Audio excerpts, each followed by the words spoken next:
Oh no. Exactly. And then with Michael Jackson, you're going to get people that will watch the Super Bowl now that wouldn't have watched the Super Bowl because they're going to get to see Michael Jackson perform. Yep. I don't think people understand how big Michael Jackson was.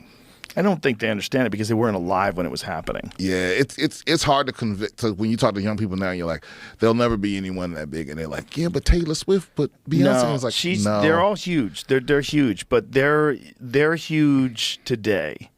They're huge today in the era of social media, in the era of, it's just a different world of sharing from streaming platforms. Someone huge today, you can't take away from Taylor Swift being huge. Yeah. But there's a lot of people that are huge today. It's not like then. No. Then there was one guy that was the guy. And he wasn't just, he was huge from the time he was like 5 years old until the day he died.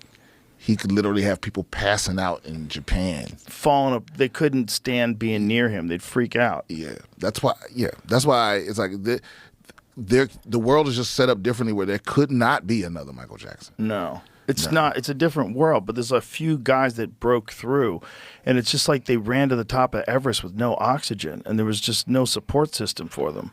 Yeah. Nobody had ever been there before, so nobody even knew like this could be a thing.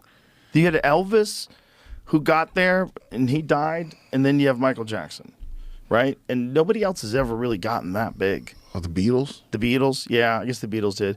But Michael Jackson was an individual. Yeah. When you see the silhouette of him with the top hat, and when the lights would go on, bro, people would go insane. Yeah. And he was dancing and moving.